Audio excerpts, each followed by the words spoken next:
Alors, vous aurez reconnu le Searching, Seek and Destroy, sauf que dans le règlement, on n'a pas le droit de destroy. C'est la première vidéo sur le thème de la détection de la balise de l'adversaire. Alors, la balise en question, on va essayer de la regarder. Hop.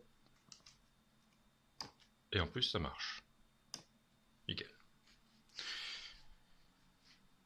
Ici, la représentation de la Lune à l'échelle 1 qui permet de voir que si l'on obtient une bonne précision à 2,10 m, on est les rois du monde. La balise se trouve à 2,35 m de la caméra ici présente. On reconnaîtra un Raspberry élégamment refroidi par un ventilateur 12 volts alimenté en 5, mais au moins ça épargne un peu mes oreilles. Alors, premier test. On lance une centaine d'acquisitions sur lesquelles sont réalisés l'affichage du diamètre vu. Alors déjà, ça voit pas grand chose parce que c'est pas allumé. Et parce qu'il y a la chaise devant. Ah, c'est mieux.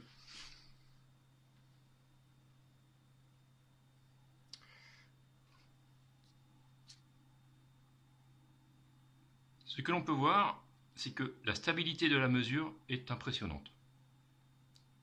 Étonnamment, OpenCV donne le résultat au centième de pixel. Oui. Un moyen-âge à 3 et à 7 glissant ne donne pas une amélioration fondamentale du résultat. On obtient en gros ici, à 2,35 m, une valeur de 37,45 à 37,50 directement sortie d'OpenCV. Alors là où l'artiste travaille son filet, c'est que nous sommes donc à 2,35 m. Ici, nous allons rajouter 3 cm. Qui dit mieux? On dit pas 1, on dit pas 2, on dit 3 cm. 3 cm? Là. On ne triche toujours pas, on a bien rajouté 3 cm. Nous avions 37,425 à 37,50 comme résultat. On va relancer l'acquisition. On va se pousser la caméra pour éviter l'effet de tout à l'heure. Ça brille toujours. Ça capture toujours. Nickel. On laisse acquérir un peu. Et là, magique. On peut voir que l'ensemble des résultats sont compris entre un petit 36,6 et un 36,9. Par conséquent, à 2,35 m, on est capable de discerner un décalage de 3 cm. Et ce, sans même avoir à moyenner. Alors, la suite des opérations, c'est quoi?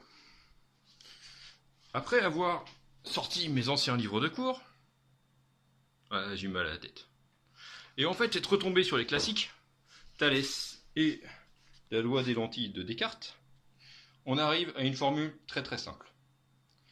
La formule va être testée et comparée à la pratique, et j'espère pouvoir faire une vraie mesure en centimètres d'ici peu, et passer du monde des pixels au monde des centimètres. Et bien, sur ce, à la prochaine!